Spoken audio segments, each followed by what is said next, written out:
I could spend hours talking about reviewing Dr. Caldicott's CV, but I'm going to try and make it brief, but you must understand a little bit about this remarkable woman, close to my heart as a pediatrician. She is a mother, she is a grandmother, and she is passionate about what she does. She was born in Australia. She went to medical school and did her residency in Adelaide at the university there. She did some research fellowship at Harvard. She was an instructor at Harvard. She came back, started a cystic fibrosis clinic in Australia. She came back to the United States, back and forth. In 1971, she played a major role in Australia's opposition to France for atmospheric nuclear testing in the Pacific. While living in the United States in 1977 to 1986, she was a founder of Physicians for Social Responsibility, and actually she was the individual that really led to the development of numerous chapters, international chapters of Physicians for Social Responsibility, and one in particular called the International Physicians for the Prevention of Nuclear War, IPPNW, that won the Nobel Peace Prize in 1985. And she also founded, which is current today, a women's organization that I would urge you to go online and look at, called WAND, W-A-N-D. It's the Women's Action for Nuclear Disarmament. Dr. Caldicott has received just numerous prizes and awards. I mean, it's sort of mind-boggling when you look at her CV. Just to name a few, besides the Nobel Peace Prize, in this year, she won the Nuclear Free Future Lifetime Achievement Award. She won the Peace Organization of Australia's the Australia Peace Prize, the Lannan Foundation Prize for Cultural Freedom, the Nuclear Age Peace Foundation Distinguished Peace Leadership Award, and it just goes on and on and on.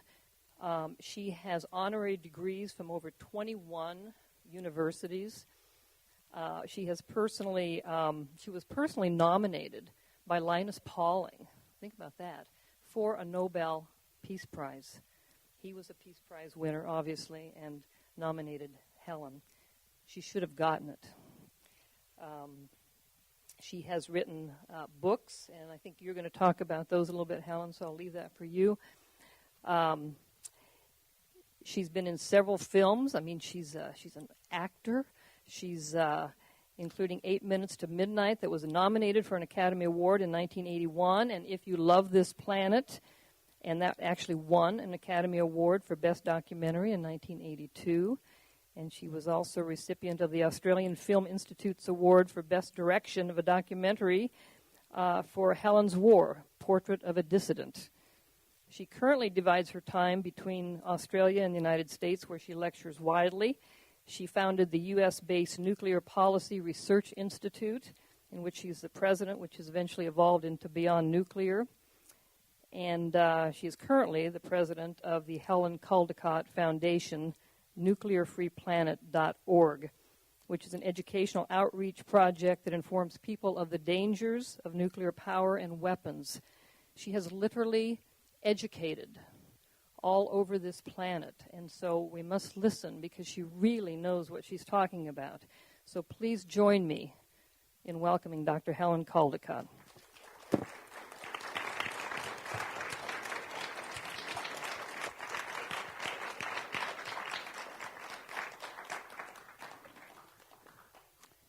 Well, thank you very much. It gives me great pleasure to be in the presence of really great people, particularly women, but men as well, who have led their communities towards sanity and survival. And we need more of them, and time is urgent. And if we don't move now, I believe that the future is very grim for our children. And a baby just walked into the room. How old is the baby? What's her name?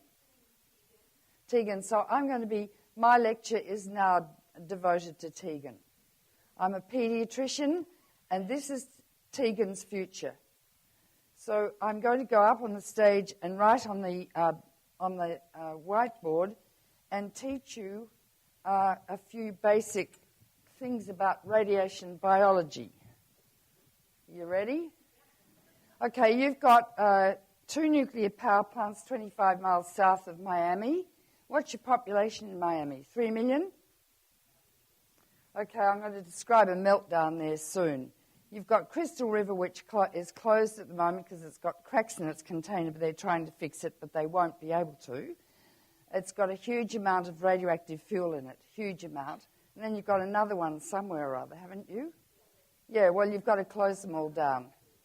You've got to close them all down, and I'm going to walk you through why and how you're going to do it. All right, so uranium is the raw material for nuclear power. In Australia, I'm Australian, hence the accent, we have 40% of the world's richest uranium.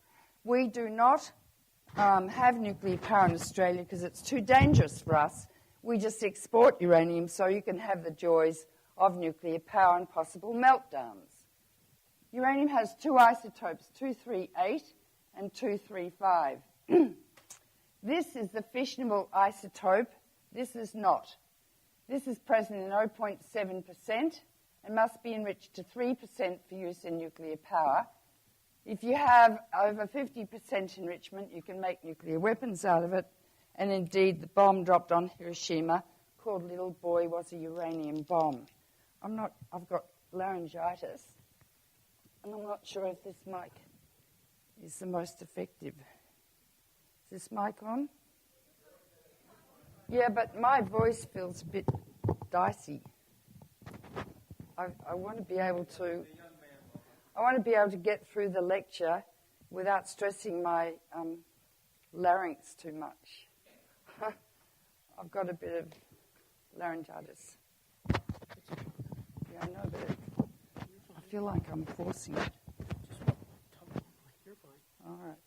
Okay, so you know how they say nuclear power's clean, green, and sustainable?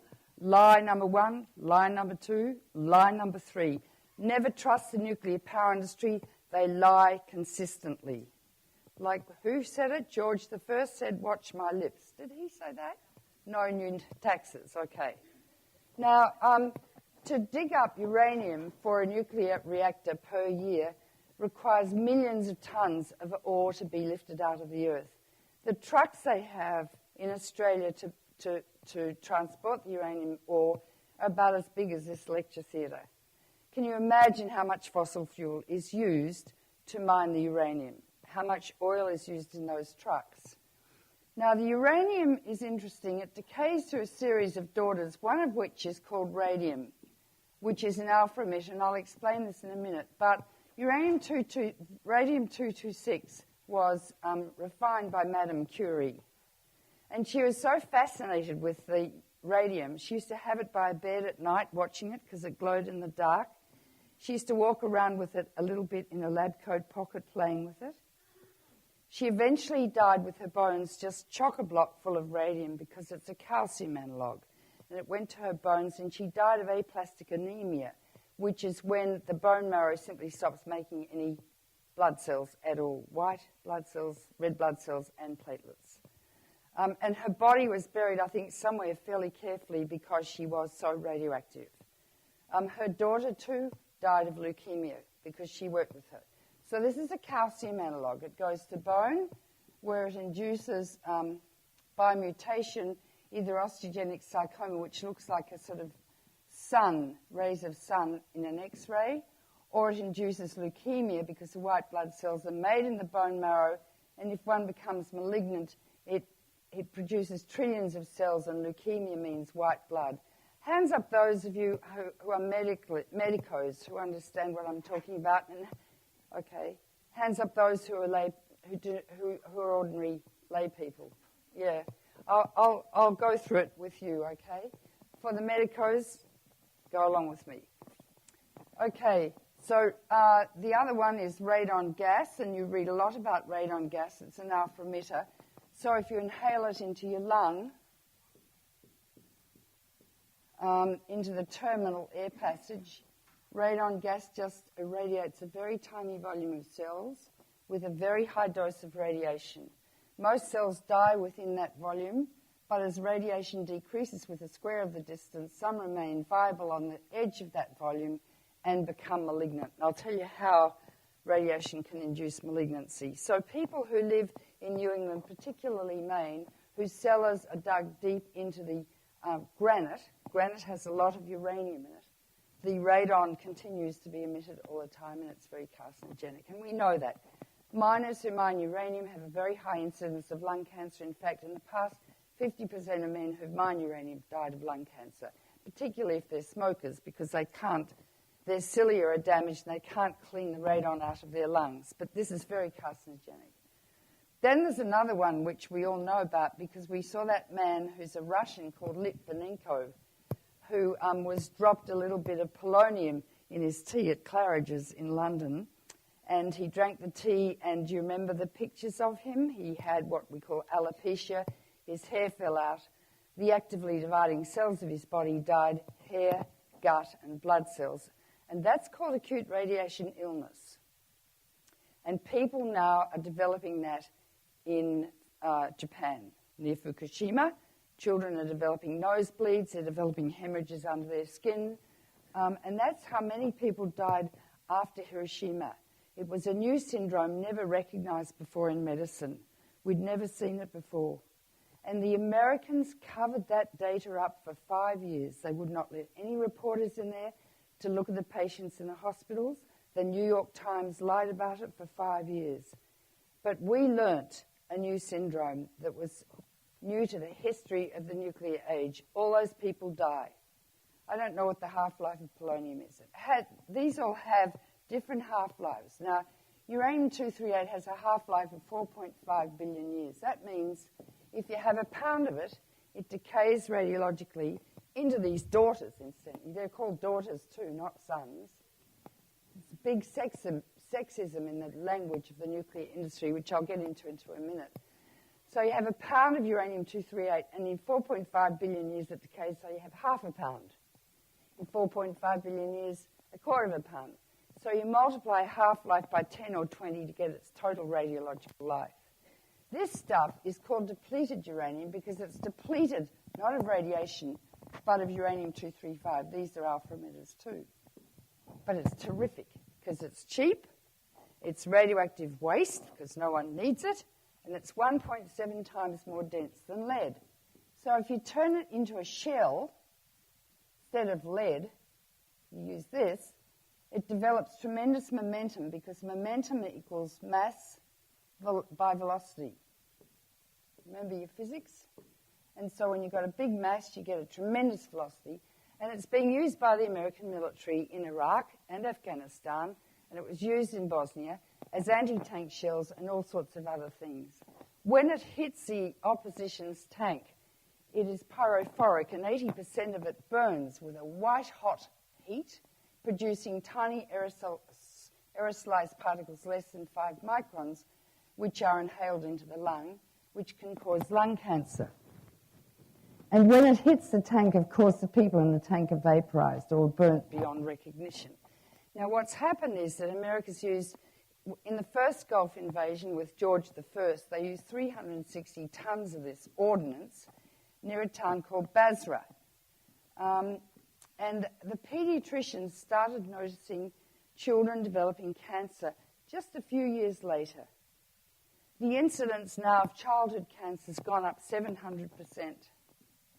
And it's because the children play in the empty tanks that are damaged and full of this stuff. They play in the ground with the dirt. There are dust storms all the time in Iraq. And the incidence of severe congenital anomalies is so high, babies being born with single eyes, or no brain, or no arms, so high that the doctors in Basra have told the mothers they have to stop having babies. And that means forever. So America's conducting a nuclear war in Iraq, in the cradle of civilization between Euphrates and Tigris rivers, where arithmetic began, law began, writing began, and this area will be contaminated for the rest of time. This is beyond a war crime. I wrote an article about this for the New York Times some years ago, and they said, we are unable to publish this. Passive tense. Who told them they could not? Was it the Pentagon? And how dare they? Still, people don't know what is happening in your name in Iraq. Since George II went in, over probably 2,000 tons of this stuff is being used, and it continues to be used. America's selling the stuff all over the world to various countries. You need to be aware of this because this is your country. I need to be aware of it too because we are part of the coalition of the willing, for God's sake, meaning we were willing to go in and kill people in Iraq, although it had nothing to do with the World Trade Towers. That's just a little rave. Now, let's go on and look at how you organize the uranium to be used in nuclear power. First, it's crushed in big mill, and a lot of fossil fuel is used. Then it's taken to Paducah, Kentucky, where it's turned into uranium hexafluoride, which is a gas. And there are cascades of filters made of nickel with tiny micropores in them, and they force the gas through the micropores. So on one side it stays 238 because it's heavier, the other side collects 235, and they do it cascade and cascade till eventually they get 3%, enriched for nuclear power. That's why they're scared of what Iran is doing, because they could, once you've got an enrichment facility, you can go above 50% and you can make yourself bombs. However, the International Atomic Energy Agency says we encourage the use of nuclear power throughout the world and all the technology that goes along with it. So Iran is totally allowed under international law to have enrichment facilities, although the Israelis don't like it and they're scared they'll make bombs. This is very energy consuming. It takes a hell of a lot of electricity. So there are two 1,500 megawatt coal-fired plants to create the electricity to drive this process. But don't forget, nuclear power produces no global warming. It is inappropriate in a world today which is so threatened with extinction to lie about science. If we lie in medicine, we will be deregistered. We'll probably damage our patients or maybe kill them. It's totally inappropriate to have Rush Limbaugh on television or wherever he is lying to people. And he should be banned. I mean, freedom of speech is all very well and good, but when the future of the planet is at stake and people say, they don't believe in global warming, that's like me saying, well, I'm examining your abdomen and you've got board-like rigidity at McBurney's point, you've got acute appendicitis, but I don't really believe it. Or like people saying, well, I don't really believe I've got a nose on my face. I can feel it, but I don't believe it. This is called manic denial. And it's as if we're going back to the dark ages, that people are so scared about what's happening to the planet and what science is doing and has done to it, they want to go and believe in the rapture and they're going to be raptured up to heaven to meet Jesus when there's a nuclear war or something. It's really strange, superstitious stuff, operating out of the reptilian midbrain.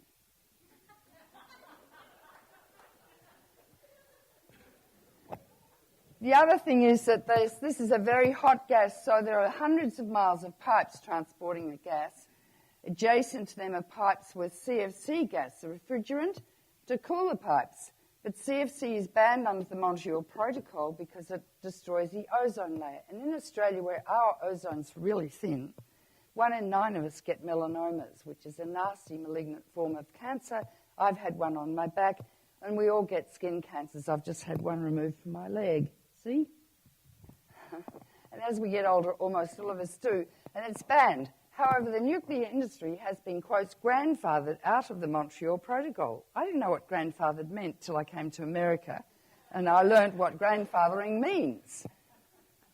93% of the CFC 114 gas, the commonest, that is released in America comes from the Paducah uranium enrichment plant, and it's 10 to 20 times, 10,000 times more potent as a global warmer than CO2.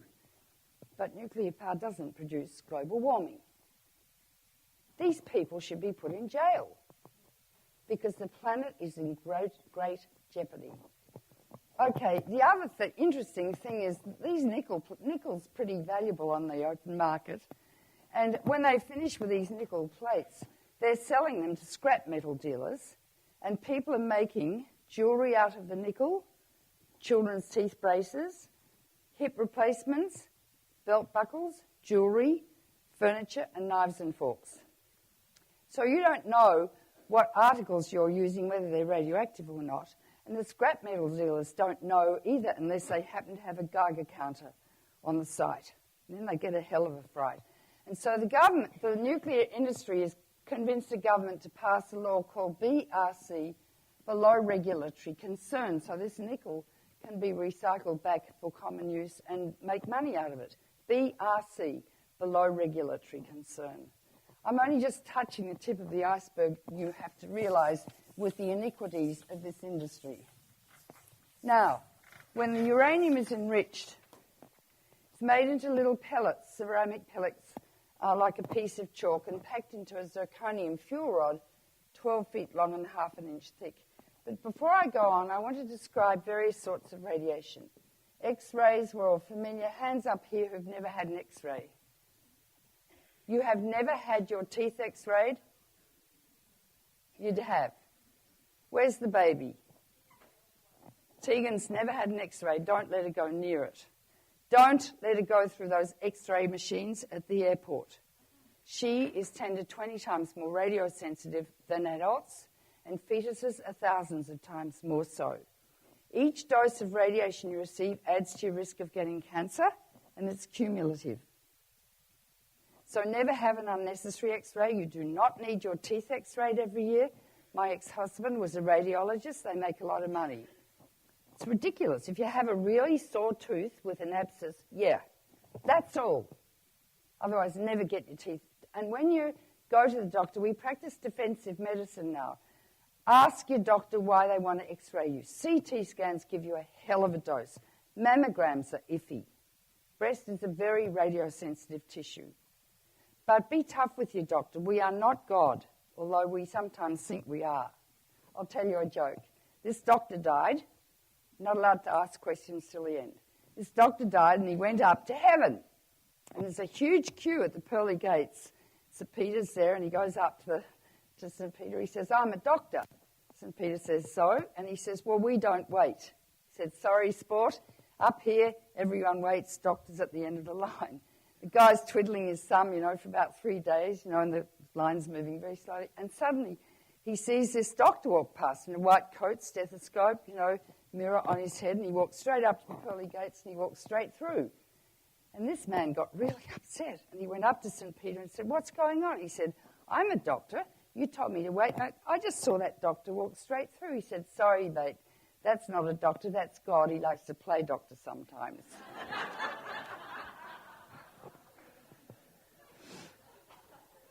Okay, X-rays. Then one X-ray to the pregnant abdomen doubles the incidence of leukemia in that child. That's how sensitive fetuses are.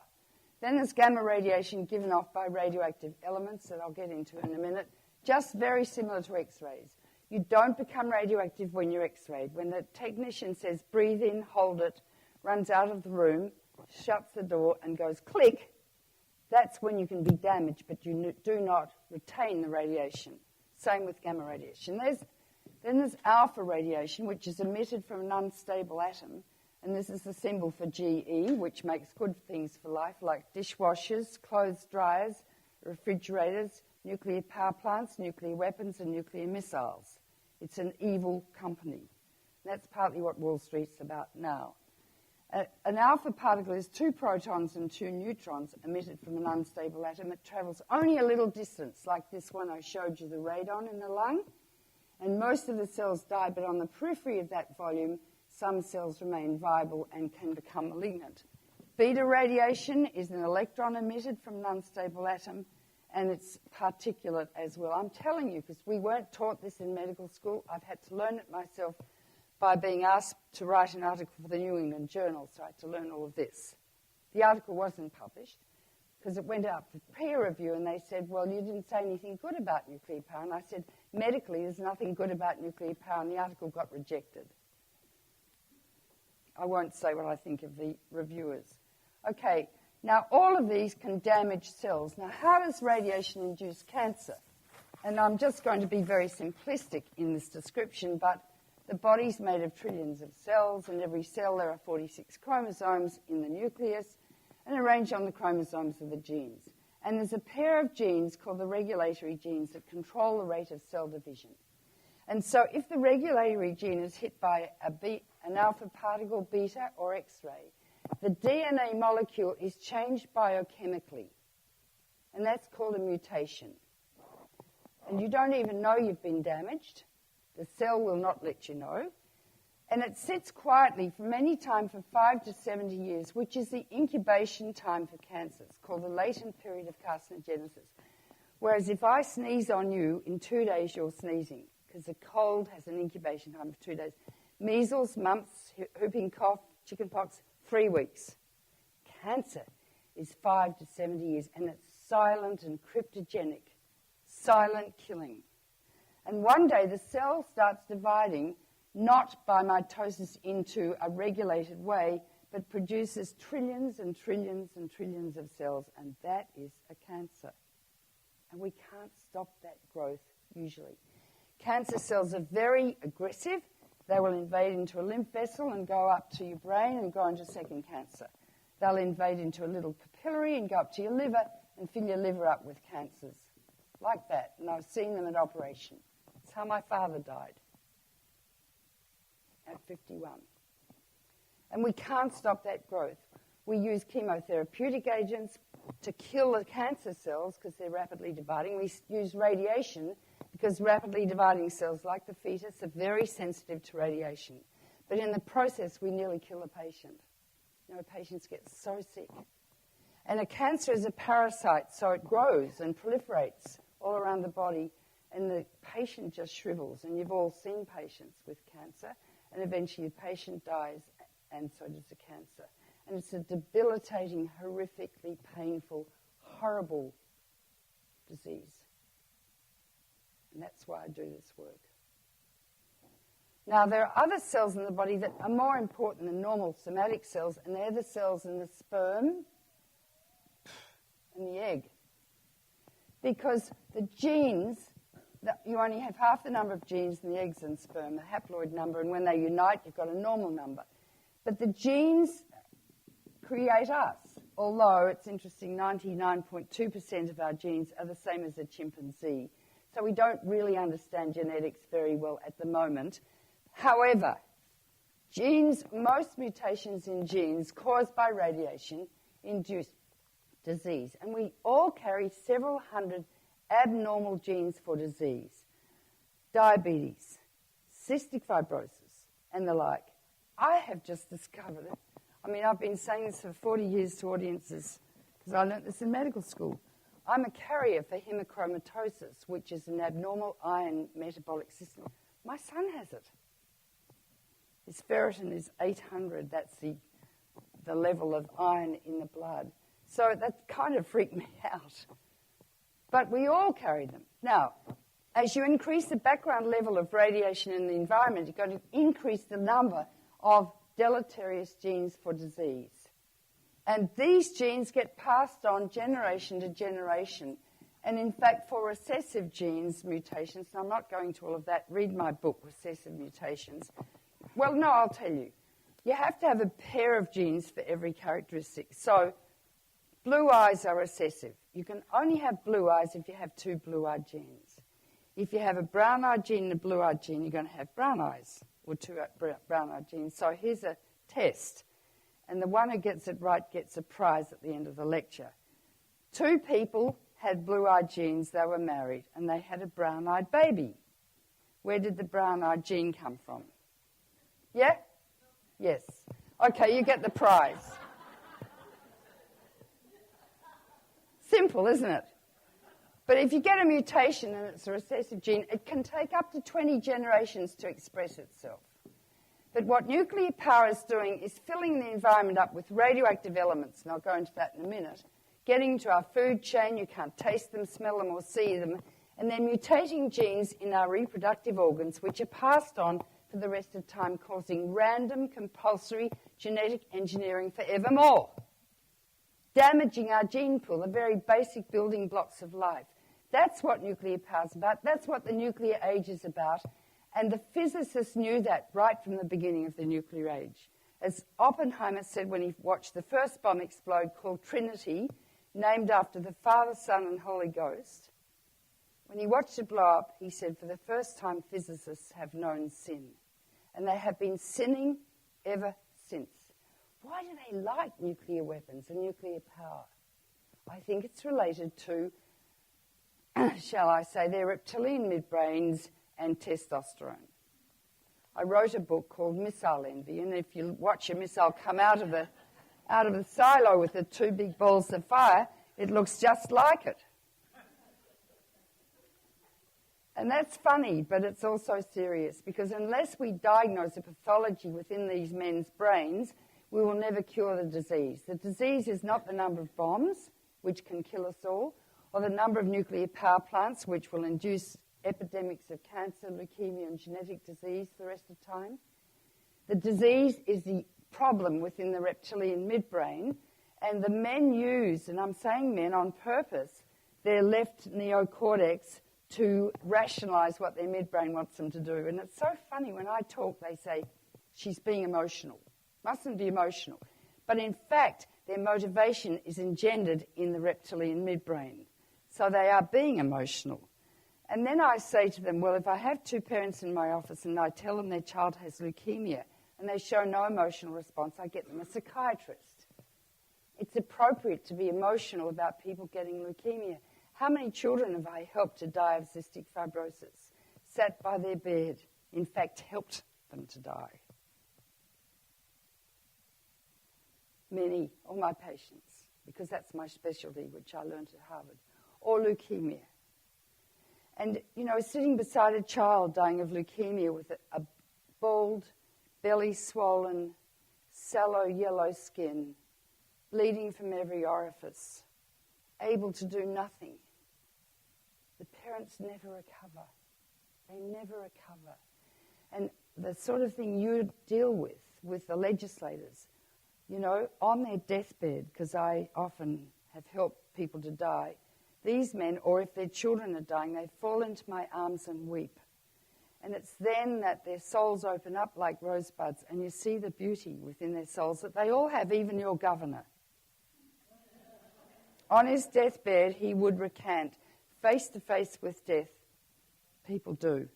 No, I'm telling you, they all do. Now, if they recover, they go back to their wicked ways, some of them. I've seen that. So that's genetic disease, that's radiation, and that's cancer.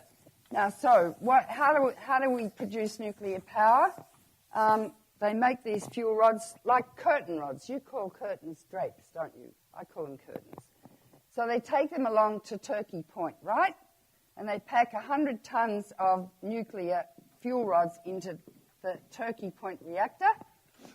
Between these fuel rods are boron moderating rods, and as they lift out the moderating rods, the radiation, the uranium becomes a critical mass, and the atoms start breaking apart, all being hit by neutrons, releasing E equals mc squared. The energy released from splitting the atom equals the mass by the speed of light squared. Einstein. And that's what nuclear power is. A huge amount of radiation, and uranium becomes 1 billion times more radioactive when fissioned in a reactor. I'll wait till you all sit down. Because this is boring stuff. I'm sorry, but you've got to know it, but it's boring. So I have to be an actress to try and keep you awake. Boring, but it's about life and death of the planet. Okay, so when it starts fissioning, you get all this energy, it boils the water, turns into steam, turns into turbine, generates electricity. So all a nuclear power plant does is boil water. It's like using an electric saw, a chainsaw, to cut a pound of butter. As Einstein said, nuclear power is a hell of a way to boil water. And he was a smart fellow. Okay, now and you need 1 million gallons a minute to keep it cool. Now, Nuclear power is antithetical with global warming. Many of your reactors are at sea level. The sea level's rising with global warming. They're going to flood the control rooms like happened in Fukushima, and these things will probably melt down. Or in France, they're built on rivers. The river levels are falling in the summer and turning very hot. They have to close their reactors down. Anyway, so that's just a side effect. You get 200 new radioactive elements from splitting the atoms. Some last seconds and some last millions of years. I'll describe 5. 4. Radioactive iodine. Where does that go? None of the doctors answer.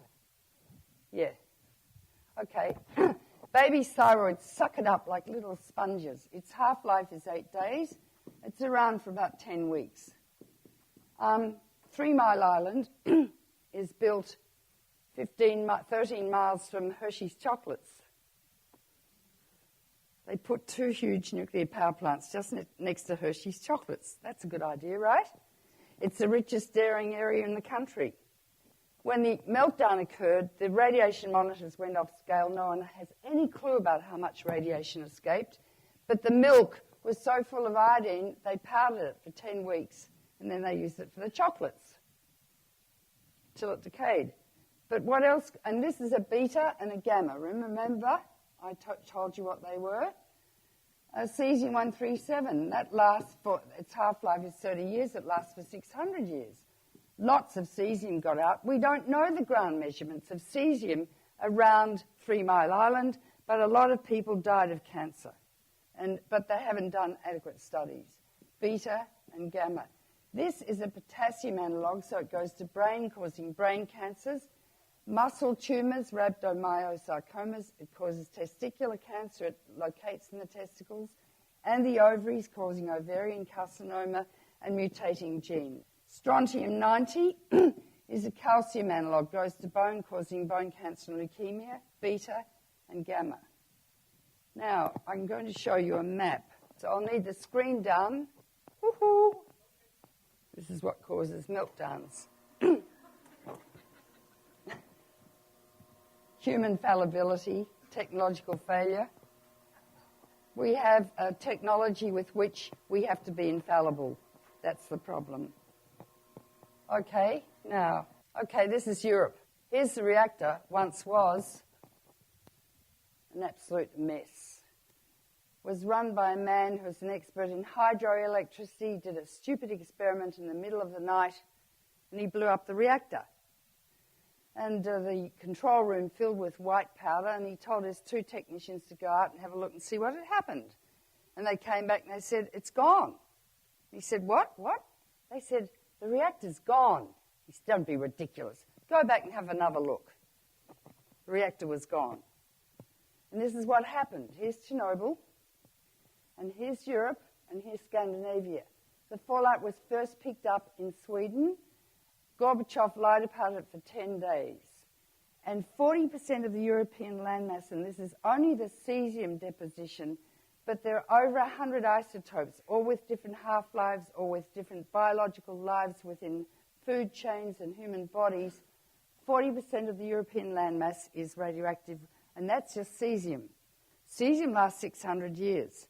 There are pigs, wild pigs in Germany, so radioactive that they almost glow in the dark because they eat the mushrooms and the truffles, which concentrate cesium. I do not buy European food, ever.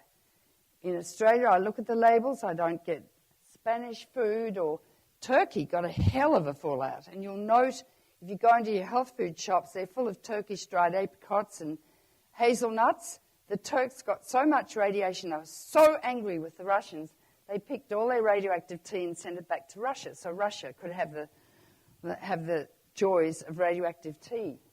You don't know you're eating radioactive food. You can't taste, smell, or see it. Do not buy any European food. Medically contraindicated. Now, people say, well, when I go to Europe, what do? I practice psychic numbing. In fact, I try and pretend it's okay. That's what the Europeans are doing, the poor things. But can you see, one accident by one stupid man contaminated a whole continent? One accident by one man. There are lamb farms up here. and the lambs are so full of cesium-137, the UK government said to the farmers, you've got to close your farms down. They said, well, for how long? And they said, about 100 years. It's not at 600 years because that's how long cesium lasts. They have just produced a study in Sweden. See, they got a really large fallout. So did Finland. And they've looked at children in utero at the time of the accident and the mother inhaled radioactive materials. They have a much lower than normal IQ, and their mathematical ability is really down. And that because the developing nervous system is extremely sensitive to radiation. Now that's going to have impacts for Fukushima in Japan, who rely on their cognitive ability for what they do. And I don't know how many babies were in utero at the time of the accident, but it's going to have very bad ramifications. So let's pull the screen up again. I want to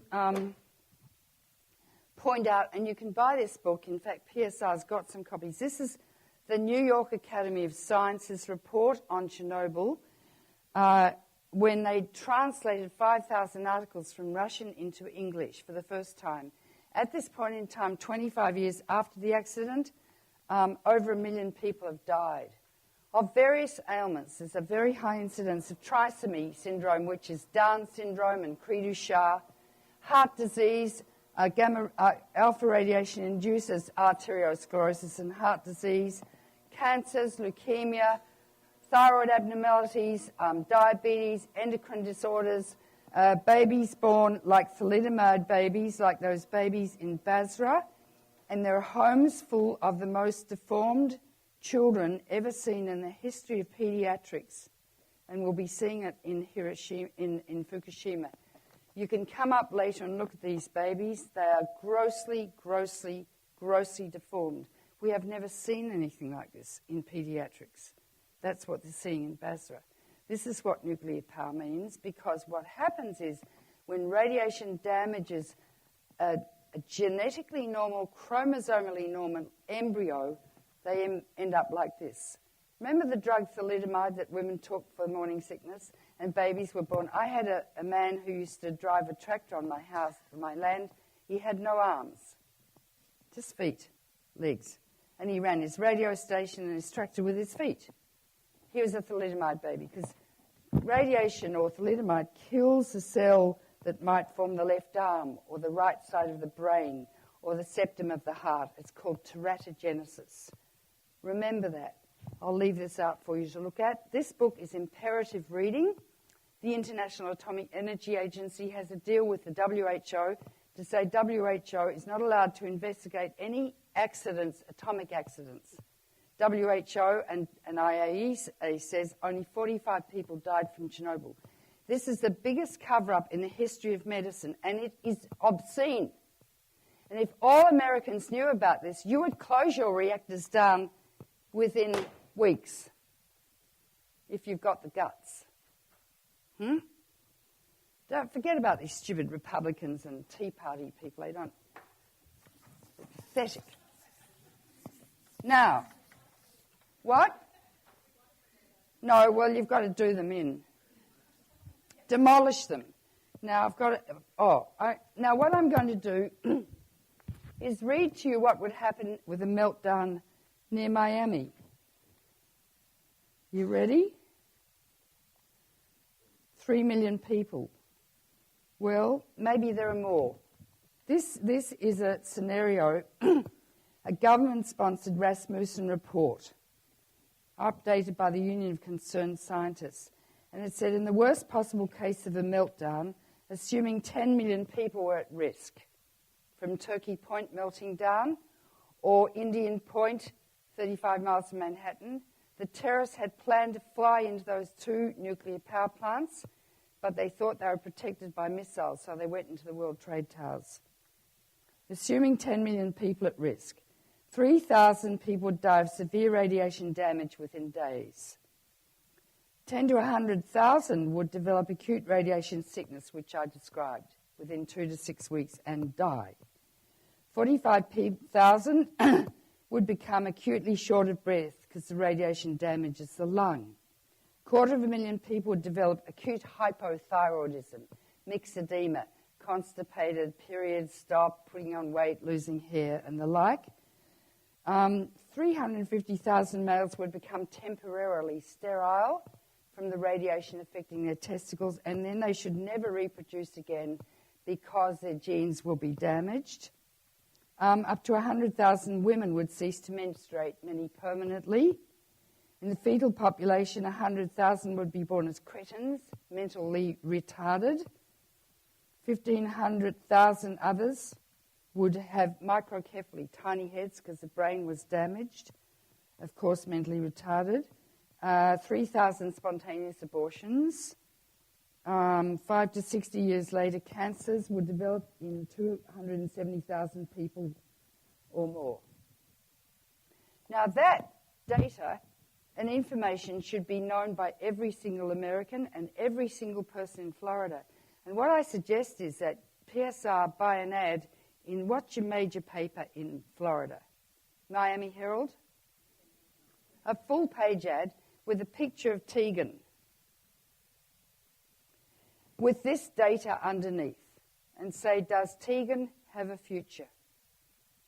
And this is what every American has a right to know, should know, and I'll tell you what most legislators wouldn't have a clue, including Obama, who's an intelligent man but hasn't been got to by a doctor to explain the medical implications. Your reactors are old, their pipes are cracking, and there's a thing called the bathtub curve, which is really interesting. It applies to people as well as nuclear reactors. In the first few years of life, a baby's very vulnerable to get meningitis, or its immune system isn't well developed, they get sick. In the first few years of life of a reactor, that's when you could get a meltdown. Chernobyl was melted down, and 3 Mile Island in the first few years. Then as you go on in life, middle age, you're pretty healthy and stuff, and then you start getting old, like me. I'm 73. My pipes are cracking. I've got a huge plaque in my aorta opposite my left carotid, which supplies the dominant side of my brain, so I could have a stroke at any time. Now, the nuclear power plants are the same, and you've got Turkey Point, which are old, and they could have a stroke at any time and kill millions of you. So they all should be closed down. The bathtub curve, I think it's very illustrative. I'm going to end in a minute. I want to tell you that people say, well, what are we going to do with electricity? Where are we going to get our energy? We've got to have all our computers and our DVDs and our microwave ovens. And don't forget, Mozart and Shakespeare wrote by candlelight. When I was a child, we had one electric light in the room and a tiny radio. I did all right. My mother fed me Kraft cheese, which I hated, and brown bread and stuff. But we did all right. And people think they're addicted and they need all this stuff to survive. In fact, it's better if people get out of their Facebooks and their computers and get off their bottoms and go and join Wall Street, because a revolution's starting to take place. Now, I commissioned this study called Carbon-Free, Nuclear-Free. There's enough renewable energy. Look, why isn't there a solar panel on every roof in Florida? You happen to live in a very sunny place. Why haven't you got solar hot water systems? Why aren't you independent from the grid? Why? Because the coal companies, the nuclear companies, the oil companies, the gas companies control your politicians. Why? Because a lot of people in this country choose not to vote. Well, if they don't vote, they should go and live in Yemen or Syria. Yeah. How dare they not vote? In Australia, voting is compulsory. We get fined $50 if we don't vote, right? How dare they not vote? How dare the Republicans be changing the law so people can't vote? Those people are criminals, and we need to name it. Now, even when people do vote, they don't even know who their politicians are. They don't go and see them once a week and educate them and teach them stuff because they're scientifically and medically illiterate. They don't know what they're talking about. They are our representatives, and you are their leaders. Obama is not your leader. You are his leader. And that is what I told Wall Street last Sunday night. I'm going to speak there again on Sunday night. You are the leaders of the people, for the babies, and by the people. And for God's sake, if you leave a vacuum, into that vacuum steps these wicked, wicked corporations who don't give a flying you-know-what, patootie, about babies, futures, genes, sperm, eggs, testicles? Well, they do. When I'm talking to legislators or unions, if I happen to talk about the medical effects of radiation upon their testicles, they listen very carefully. It's the best way to get men to listen, because you go for their soft underbelly. And as a doctor, I can talk about testicles with impunity. This study can be downloaded, and it shows that you've got to upgrade your grid. Wind farms, why haven't you got windmills all off the coast here? What on earth are you doing? Why aren't there solar panels on every... And imagine how many millions of people that would employ. And what would happen to your GDP? So jobless would go away, and you've got to stop spending $1 trillion on death. You spend $1 trillion a year on defence, but you don't have any enemies. You could use the Coast Guard to defend you. And Canada isn't going to invade you. Well, although the Pentagon's been postulating they might. Or Mexico's not going to invade you. Still, they're postulating they might. You don't need all these weapons. And who's stealing your money? Lockheed Martin, Boeing, Raytheon, Northrop Grumman. That's what Wall Street's about. If you spend $1 million a minute since Jesus was born, you would have just got to $1 trillion, and you don't even have a free healthcare system. In Australia, we have a free healthcare system. If you're sick, you go to a public hospital, operations, you name it, free. Why? Oh, because we use our tax dollars for our medical care. How amazing. And what I don't sense in America is a sense of deep indignation that you are being screwed. You shouldn't have any companies making money. Medicine is a sacred profession for people to undress and reveal their naked bodies, to tell you their deepest, darkest secrets. It's sacred. We shouldn't be here to make profits from medicine. If people can't pay, they'll give us a chicken or a cake, or they'll be just grateful. And the rewards we get from caring for people and helping to heal them, that's all we need. It's a sacred profession like teaching or like being a nun. How dare any companies get in and make money and rip you off? Okay? You've got to be indignant and you've got to speak the truth. This book can be downloaded. This is the answer. An integrated smart grid and all the technologies here right now. Where's Obama? He's in the poppies. Now I'm just going to finish off very quickly because this is very important and I want you all to listen. You know, hands up those who think since the Cold War ended there's no threat from nuclear war. Well, you're a well-educated audience. Do you think there's no threat? Oh, okay. There are still 22,000 hydrogen bombs in the world. America and Russia own 97% of them. And America's got about 1,500 H-bombs targeted on Russia, and Russia's got about 2,000 targeted on you. There are 40 H-bombs targeted on New York City as I speak, and Bob McNamara and I wrote an article for the LA Times about this. 60 on Washington, 60 on Moscow, because there's such a redundancy of weapons. So and Russia's now friends. New York's full of lovely Russian people, you know, serving me coffee and stuff. It's such a delight. When in 78 I came here and everyone said, oh, it's better to be dead than red. We don't want to be communist. I said, you'd rather have a nuclear war? Yeah. I said, what about the pygmies in Africa? They said, no, they don't want to be communists either. So we formed PSR and we started doing a bombing run and dropping the bomb and describing if a bomb drops here, it digs a hole 3/4 of a mile wide and 800 feet deep, turning the buildings and us to radioactive fallout, shot up in the mushroom cloud. 5 miles from here, everyone's vaporized. A little boy in Hiroshima was reaching up to catch a red dragonfly in his hand against the blue sky. And there was a blinding flash, and he left behind on the pavement his shadow, which is in the Hiroshima Museum. Never before had man developed a technique to vaporize his fellow human beings. 20 miles from here, in all directions, everyone lethally burnt. 3rd-degree burns. people are turned into missiles travelling at 100 miles an hour, sucked out of buildings until they hit the nearest solid object and they're killed. And then the whole area will be engulfed in a firestorm of 3,000 square miles spontaneously.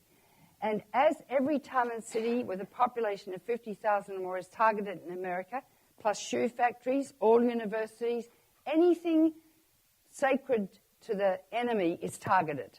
Anything precious to the enemy is targeted. The firestorms will coalesce and burn America coast to coast, north to south, and it will burn Canada because they're similarly targeted, and China. You've targeted China since the end of the Cold War. Russia, Europe, England, Australia because we're part of you, Japan. All the nuclear power plants in Europe will melt down. All the nuclear power plants in your country will melt down, and the Earth will be covered with a cloud of thick black radioactive smoke, which will block out the sun for some years, causing a short ice age and nuclear winter when everything and everyone will freeze to death in the dark, except the cockroaches, possibly, and the algae and the lichen. Now, how likely is this to happen? America's policy is to fight and win a nuclear war, even though Russia's friends. Now, how do you win a nuclear war? It's easy. What you do is you send one missile over and you decapitate Moscow. Notice the terminology. You kill Putin so he can't press his button. Then you send your missiles over, 2 per missile silo, all over Russia, and you kill the missiles. You have to have 2 because they're buried deeply. Kill the missiles. Millions of people dying. That's called, quotes, collateral damage by the Pentagon. Notice the pathology, the psychopathology of these fellows who run the show, and we let them. Then the Russians don't want you to kill their missiles, so they've dug a hole in the Urals, and they've got a missile in that called the dead hand. And if they see your weapons all coming over and they detect them from their satellites, they launch the dead hand, which sends a radio signal to all their missiles without any human input, launching their missiles. So you can't kill their missiles and win the nuclear war. Your missiles then land on all cities and stuff, and there's vice versa, and then we've got nuclear winter, but it doesn't matter because America's won the nuclear war. This is real psychosis. These people should be in lunatic asylums. How likely is it? Well, you watch the president. Always walking just behind him is a man with an officer with a suitcase, and it's called the football. It's got the codes for Obama to start a nuclear war. How long do the missiles take to go from where to go? 30 minutes. So in that 30 minutes, when the satellites pick the attack up, it's radioed back to Omaha, Nebraska. They have a little conference. Then they radio over to the White House, and the president's told. He gets 3 minutes to decide whether or not to blow up the Earth. And Putin gets 3 minutes too. When Reagan was shot, they lost the football for 2 days. And when Alexander Haig said, "I'm the one in charge now," they lost it. Could have started a nuclear war. I'll give you an example of how close we get. In 1995, America launched a weather satellite from Norway. They told the Pentagon, but the Pentagon lost the data and forgot. They picked up this missile, and they thought America had launched a nuclear war from one of its Trident submarines. You've got 14 Trident submarines at sea at any one time. In each Trident, there are 24 missiles. On each missile are 8 hydrogen bombs. It's enough to cause nuclear winter by itself. A commander could launch a nuclear war if he could get his 2IC to agree. 1995, they picked this up, and Yeltsin was a hardened alcoholic. Bottle of vodka before breakfast, Wernicke's encephalopathy, Korsakoff syndrome. They opened the football for the first time in Moscow in the history of the nuclear age. So there is Yeltsin sitting before the football, his officers standing over his shoulders, and he's got 3 minutes. They were encouraging him to press the button, and about 3 seconds before that 3 minutes elapsed, the missile veered off course, which is why we now are sitting in this theatre and we're not radioactive atoms up there in the stratosphere. Those situations occur not infrequently every single year. Nobody talks about this. It's the elephant in the sitting room that's ignored totally. It's called psychic numbing. And we're all into manic denial. Food, gourmet food, fat.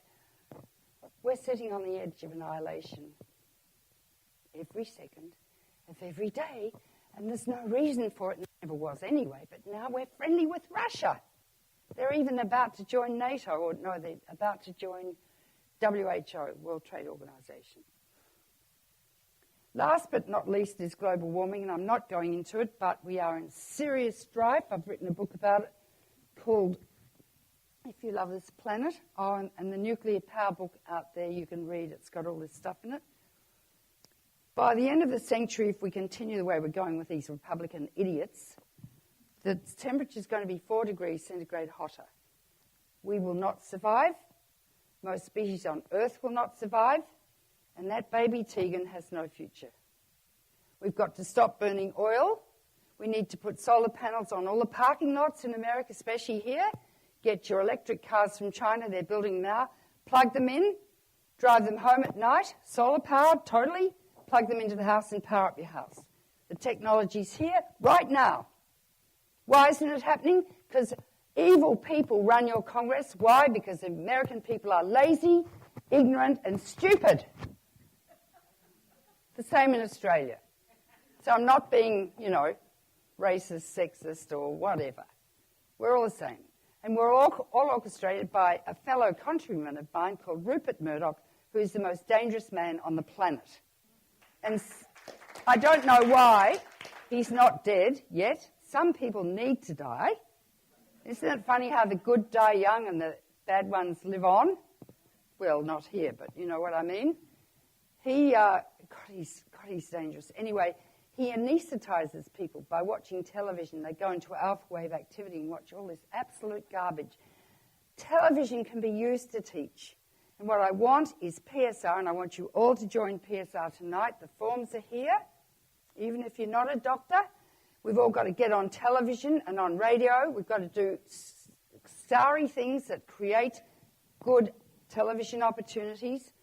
Take out ads in the paper, because there are 3 things threatening life on the planet: global warming, nuclear war, and nuclear power. We can fix the 3, because I'm an optimist. We can you close all your reactors down in Florida, I'll come back and help you. We can abolish nuclear weapons. Reagan and Gorbachev almost did over a weekend in Reykjavik. There's a precedent to do it. We just get rid of them. 97% of them belong to... Who are the real rogue states? Who is really the axis of evil? It's Russia and America, not anyone else. And we can stop global warming by having a carbon-free, nuclear-free future. So it's really exciting. Prescription for survival. It's what PSR is about. Know now that if we do nothing, the planet is in the intensive care unit, acutely, critically ill. And we are all now physicians to a dying planet, all of us. We have to have the responsibility, dedication that we have to stay up all night with our patients. Don't even think about ourselves. Life, liberty, and the pursuit of happiness, the only pursuit of happiness you can have is to serve. And make sure in your lifetime, life on the planet and 30 million other species continues. That leads to real happiness. And I want you to read these books and underline them like we learned Gray's Anatomy. And I got the prize for clinical surgery, like we read Gray's Anatomy. And now I'm going to... Can I have Tegan?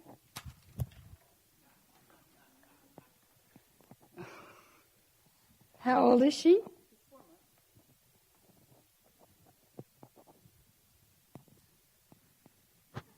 That's what I've been talking about. This is the future of life. Tegan. Still got a Fontenelle. This is the symbol of what I've been talking about. Put a photograph of Tegan in the paper, PSR, with what I just read to you. And educate. As Jefferson said, an informed democracy will behave in a responsible fashion. Tegan will thank us one day when we're all dead. Thank you.